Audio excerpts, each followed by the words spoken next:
నేను Tata group chairman చంద్ర గారిని time కోరి ఆయన టాప్ 10 కంపెనీ సీఈఓస్ని ఒక సమావేశం పిలవండి సార్, నేను వస్తాను బాంబేకి, బాంబే హౌస్కి వస్తాను. చిన్నప్పటి నుంచి బాంబే హౌస్ అని విన్నాను, ఒకసారి చూడాలని కోరిక కూడా ఉంది నాకు. నేను వస్తాను, మీరు అక్కడ ఏర్పాటు చేయండి, ఐ వాంట్ ఇంటరాక్ట్ అంటే 3 గంటలు 3 అవర్స్ ఇంటరాక్షన్ జరిగింది.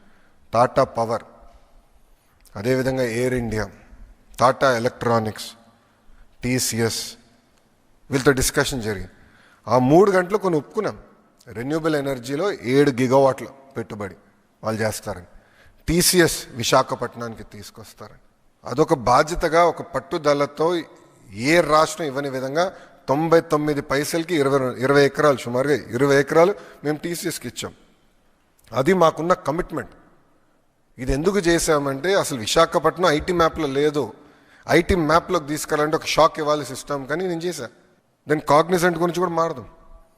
నేను డావోస్కి వెళ్ళినప్పుడు డావోస్లో కాగ్నిసెంట్ సీఈఓని కలిసా. వాళ్ళ బూత్కి గౌరవ ముఖ్యమంత్రి గారు నేను వెళ్ళి అక్కడ మాడుతుంటే నాకు కంపెనీ కొంచెం సందేహం ఉంది వీళ్ళు అని. అప్పుడు వాళ్ళ సీఈఓని నేను పక్క తీసుకెళ్ళి ఒకటే చెప్పా, మీరు వైజాగ్ రండి, మీకు భూమి 99 పైసలు నేను ఇస్తానని. ఆయన నమ్మలా, ఇది అవుతుందా, ఇది సాధ్యమా అని. చేసి చూపించే బాధ్యత నాదని చెప్పా. ఎప్పుడైతే టీసీఎస్కి చేసి చూపించామో కాగ్నిసెంట్ వచ్చింది. ఎస్, వీళ్ళు ఇచ్చిన మాట మీద నిలబడుతున్నారని వాళ్ళు వస్తాం జరిగింది. ఈరోజు కూటమి ప్రభుత్వ లక్ష్యం ఒకటే, 20 లక్షల ఉద్యోగాలు మేము కల్పించాలని.